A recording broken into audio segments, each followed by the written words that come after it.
Welcome to the Revenue Marketing Report powered by Caliber Mind. Our goal on the RMR is to help marketers move from subject matter experts to strategic business partners. I'm your host, Camela Thompson, and today I'm thrilled to introduce Scott Wright. Scott, tell us a little bit about yourself. Sure. I'm the Senior Manager of Marketing Operations at Dataminr. I'm a Fearless 50, Marketo Fearless 50 alumni, and a Revy winner way back in the day.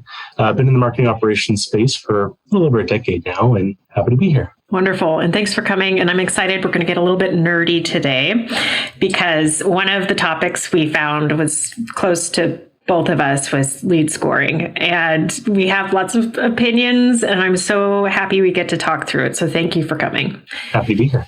Let's talk about the traditional lead scoring process historically, what we've seen in the market and maybe how it's changed a little bit over the years. Sure. Well, it's something that's definitely evolved quite a bit over the past several years. As new technology comes out, new functions come out. I think historically, we started at a very basic place, maybe scoring on a few basic marketing interactions, maybe a few demographic traits like a job title or a function, something similar to that, and really just tying it to a simple number. I think what we found as this has progressed is that a simple number doesn't really cut it anymore. You need more variables. You need more points that you're evaluating to get a true representation of the quality of the lead. So I think we're seeing an evolution that goes into much, much more data points and a much more accurate representation of what a quality lead is. Yeah.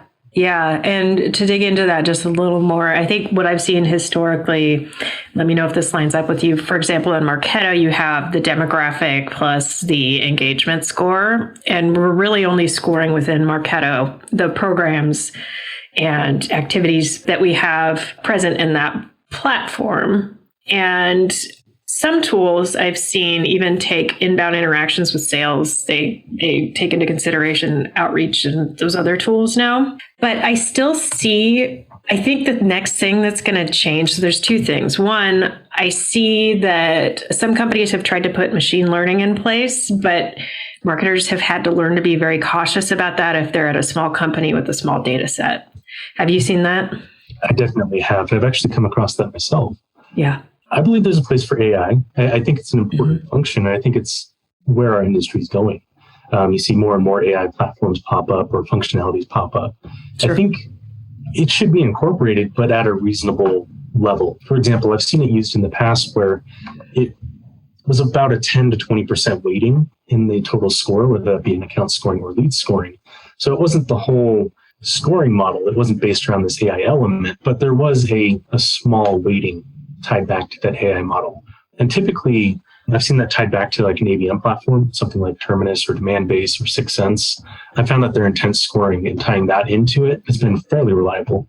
Oh, I love that. Layering on intent. We also suggest doing that, but don't see every company doing it. That's just a great layer on top of what we traditionally did with engagement and demographic. And I've actually had to tear out some of the AI tools with companies that were sold on the tool a little too early. So they only had 150 opportunities total in their system, and there's just no way that's going to meet the minimum data set. So I think when you're looking at adopting anything with AI, you need to look for a vendor that's honest about the minimum data set required to do something meaningful. Would you agree with that? Oh, absolutely. You also have to give it enough time to properly learn. So I wouldn't recommend incorporating any kind of AI without it being thoroughly vetted first. Mm-hmm. Obviously, you have to pump in reliable data into your lead scoring models. So you'd have to thoroughly vet it and make sure that it is properly giving you what you're looking for. Yeah. And I think you also need to pay attention to what you're optimizing for.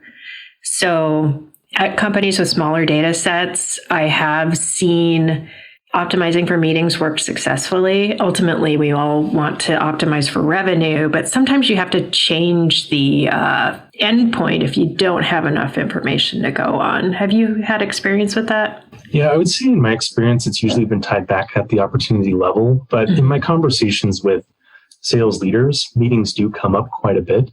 So that's absolutely an element that's worth considering. I think one key takeaway that I would like to express during the course of this chat is to think outside of the box.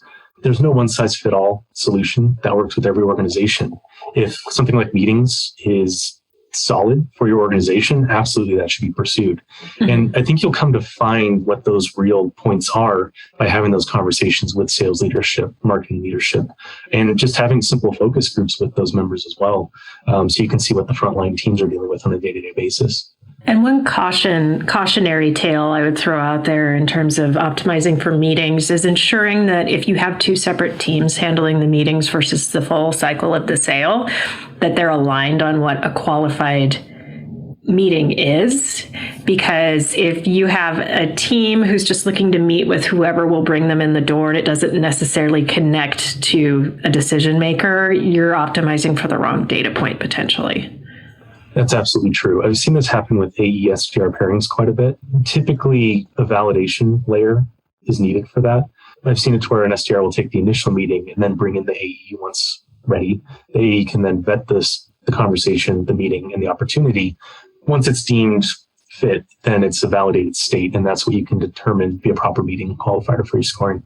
I like that. So like layering on like an approval status or something like that on top of your ideal profile. Yeah, exactly. That takes you to the next level. Instead of just getting a meeting like you were talking about, you're actually taking it to the next level. Is it an actual productive meeting? Will this actually result in an opportunity or a sale? So having that validation piece and having a nice pairing between your AE and your SDRs, if that's the case, is really essential to getting a more accurate result. Great. So I think up to this point, we've talked about some of the more edgy, like edge case, nuanced factors when it comes to lead scoring. I'd love to talk about the more common missteps we've seen implemented over the years and how to avoid them. Yeah, I think a lot of the missteps that I've seen comes from lack of communication with all the teams involved. Yes. Something that I see constantly is marketing will get in their head what their ideal lead looks like. And that doesn't always line up with what the sales teams think about. 100%. I think oftentimes marketing is kind of in this position where we're throwing leads over the wall, thinking they'll stick because it makes sense to us. But really going back and having those relationships with the sales leaders is essential to this, and having proper communication. And one major piece of advice that I have for any marketing operations individual out there is to have a strong relationship with your SDR teams. Your best feedback, in my opinion, comes from your SDRs and your BDRs. They're the front lines. They're the one that are calling these people. In most of the cases, they're the ones that are dealing with the majority of the MQLs that you send over. So building a strong relationship with the SDR, BDR leadership team is essential. And having focus groups with the SDRs and the BDRs, it's a great way to get a start on your scoring model and understand what really resonates and what's worked in the past. I think another element to this is also making a data-driven decision. Again, we can think we know what's best, but when we actually pull the data, we could see a completely different story. So doing a full analysis, look at your closed-won opportunities and your deals. What kind of titles showed up there the most? Really take a deep dive and understand what isn't working. Don't just assume, confirm it. And you can do that with data. Yeah, those are great points. I'm also thinking back to a prior conversation I had with Mike Burton about rolling out intent. And I think it applies really well to engagement, where he recommended, or he saw that the most successful companies weren't necessarily doing a full rollout all at once. They were working with a segment of the sales team and getting active feedback on a continuous basis to, one, ensure that they're rolling out the right data set or scoring model. And then two, that feedback mechanism and watching whether or not that subset of salespeople had more success than the general population really helps bolster your theory and turn it into something that people can embrace and celebrate. Oh, absolutely. And that ties back to that recommendation of having a good relationship with your SDR team. Mm-hmm. In my experience, they're always happy to try new things. And they're actually a great organization to reach out to, so you can do those layered tests, so you can run a structured test or simulation to see how well those leads actually end up. And that's actually something that I've done quite a bit in the past, where I'll identify a specific team, give them all the instructions, say, here's everything that's rolled out to you, here's the lead scores, here's the type of profiles that we're seeing. Go ahead and call these, see how these go, and then we'll adjust as needed. So those constant focus groups and feedback sessions are essential to a proper rollout. Now, this is also very nuanced, but I'm wondering how have you navigated differentiating between whether the profile is wrong or the message is wrong? Yeah, that's a hard one. I think that's something we struggle with constantly. Going back to those feedback sessions, I mean, you really have to take a holistic approach when you're analyzing that type of thing. Data, as I've spoken about before, is really important. You can always tie back results to your personas if you have things structured properly. So you can see what is resonating and what isn't. I think it really takes looking at multiple factors to get a proper opinion about it. You have to look at what you're actually offering, who's using it, feedback from the sales teams, what data is being generated from that, and then making your decision from there. But really, you need a holistic approach when trying to make that kind of assessment. Yeah. And then back to your comment about having a close relationship with the sales team, it's also understanding who your over and underperformers are and taking that bit of information, kind of helping you weight the feedback. And I think managers are so great at helping us navigate that anyway, but it's always useful to understand what that grain of salt should look like that you're supposed to take everything with. Yeah, absolutely. And I mean, you can take it a step further and you can go and actually review some of the sales interactions and see how those conversations go, see how certain messaging actually resonates with the contacts or personas that they're talking with. And you can get a very good gauge just on their response, how well your messaging actually works. Yeah. And I think this is just reinforcing how critical it is to take feedback from sales because they are the ones directly interfacing with people and do get that immediate feedback. It's invaluable. Absolutely. Have you been burned by attribution?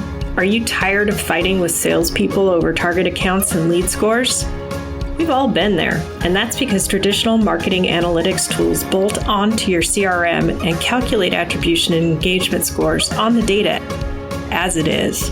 And let's face it, most of the time, your CRM data is far from perfect. CaliberMind is unique because it pulls data from all your sources, not just your CRM, into a data platform. CaliberMind unifies your information, which means you can attribute dollars to website activity, standard Salesforce campaign activity, and more, without wasting time in spreadsheets. Ditch the spreadsheets and check out a new way to analyze revenue data with CaliberMind at calibermind.com. A few other issues I've seen are relying really closely on, like you said, you already brought this up. You have to look at your whole data set. But what I've seen in the past is an executive team member will have a successful sale that they picture in their mind as the ideal, and it's a whale. And the majority of your population or your money makers are actually a more mid-sized company, a different profile, and the people you'll be meeting with are a little bit different. So like two things there. One is relying too heavily on anecdotal feedback without checking your data population to make sure that it's enriched properly, you have that information. And then one of my favorite tests is looking at whether or not the supposed high ranked values do indeed convert higher than null values. That's always like the ultimate sniff test, to pardon the grossness, but to me.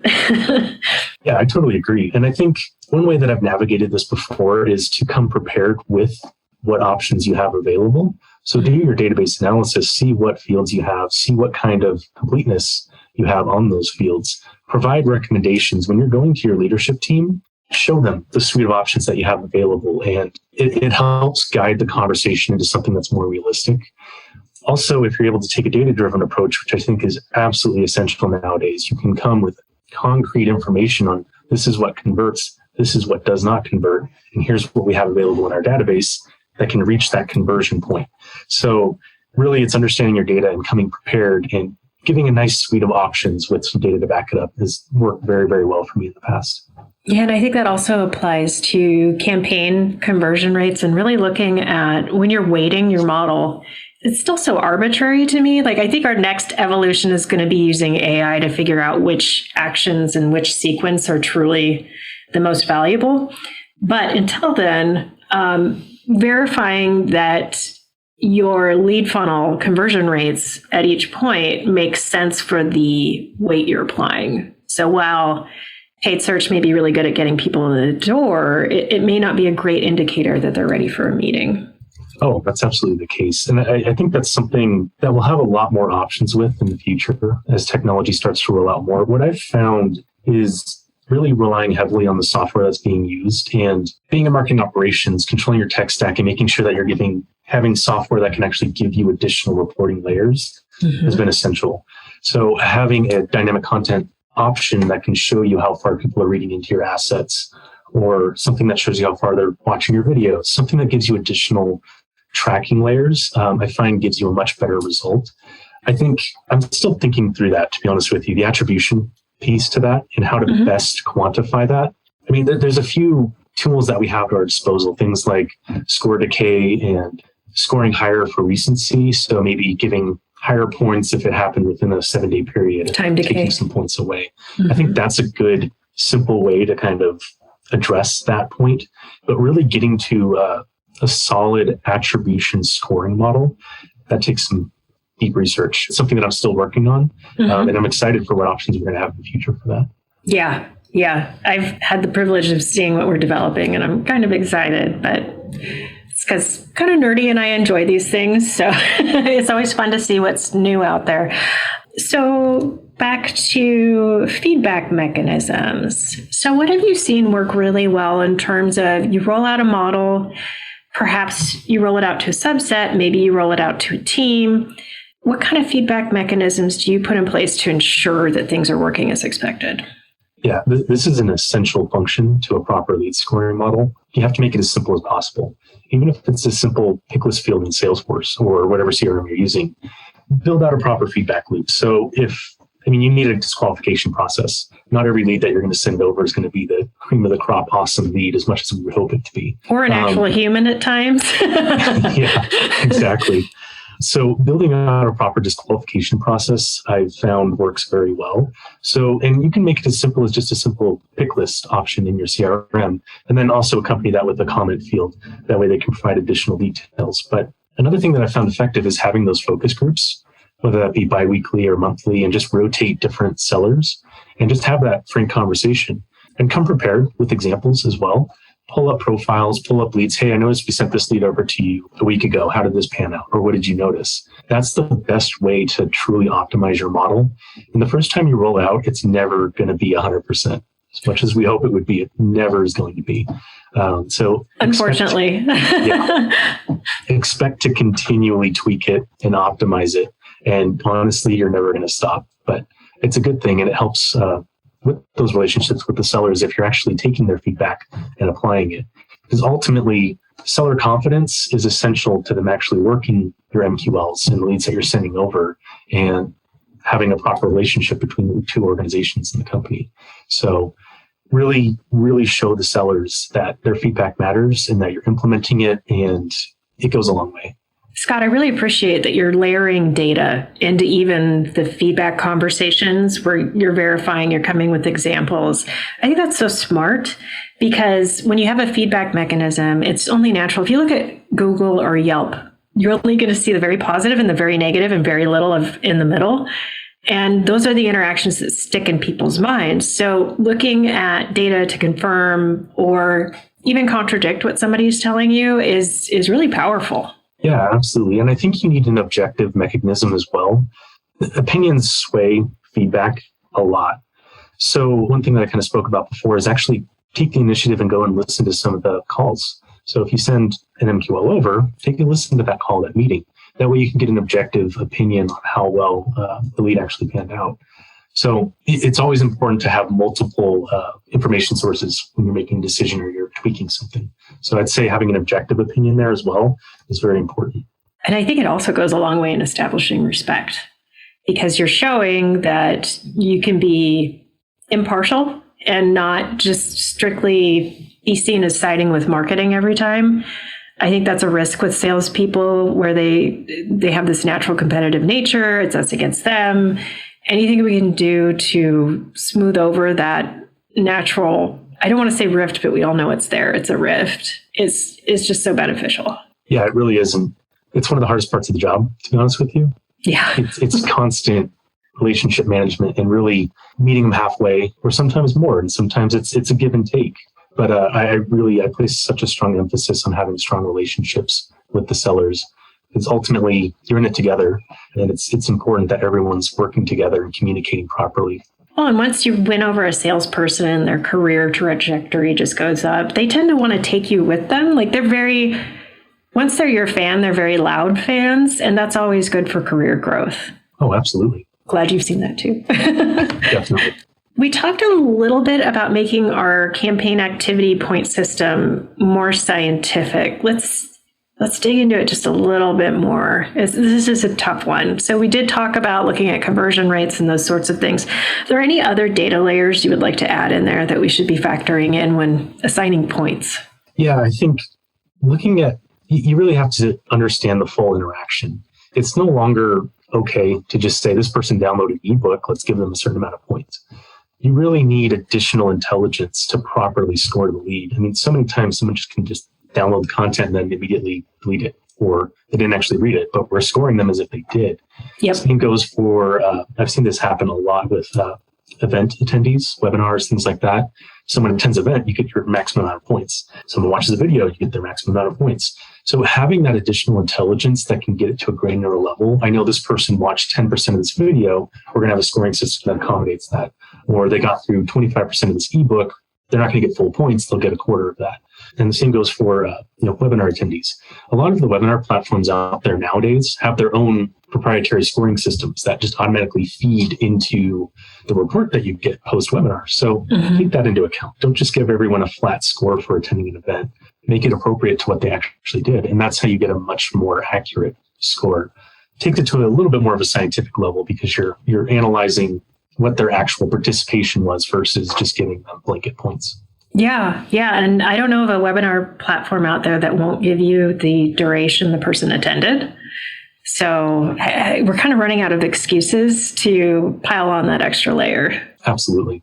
So let's talk about the B2B Holy Grail, which is layering on account engagement scoring on top of lead engagement. So having the ability to incorporate web activity and seeing that multiple people are engaged on an account. Do you think that adds additional value? Have you seen that work? Have you tried it? Oh, yeah, absolutely. Recent lead scoring model that I've rolled out, it includes both demographic, firmographic, and behavioral elements. You can send over a CEO of a company. That doesn't mean it's a target account. It doesn't mean that they're in your what you're trying to reach. So I really think it's important to have a concurrent account scoring model. And it's very easy to tap into as well. And this is something that I've done in the past where we'll build out a full lead scoring model and we'll have all the contact elements and then just bring in a certain weighting from the firmographic side, maybe like a 40% weighting or a 50% weighting. So you're getting those important firmographic elements. You know, the company size is what you're looking for. It's an industry you're looking for. And whatever specific elements that are relevant to your organization is also accounted for. And I found very, very happy salespeople when you can give them that full package. It is such an easy sell when you're talking about a lead scoring model that incorporates demographic, firmographic, and behavioral elements. Take it a step further, include other elements like technographic or something else that's relevant, intent, of course, that's relevant to your organization, their selling motion. So it's amazing the response you get when you start speaking in those other languages other than just this person downloaded an ebook. You're actually talking about who the person is and where they're from and what they're working with. I've seen such positive feedback and response from sellers. When you start incorporating those layers, it's like, wow, you're finally listening to me. And it's a great response and great reception.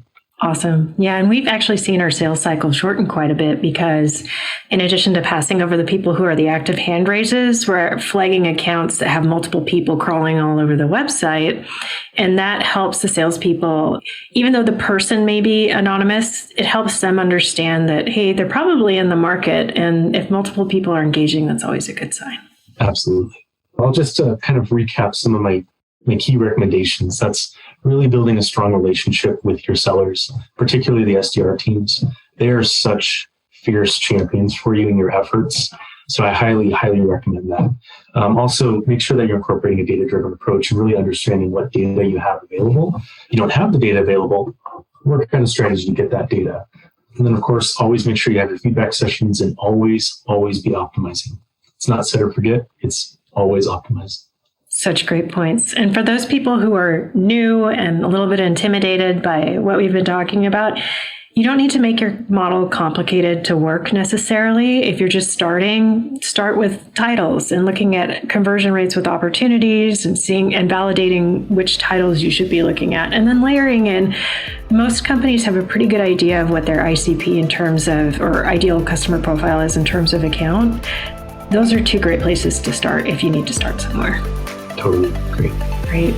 Scott, thank you so much. I've really enjoyed this conversation. Where can people find you online to network? LinkedIn's the best place. It's just Scott B. Wright, and I'd be happy to talk with you there. Wonderful. And for those of you looking for more content like this, check out calibermind.com.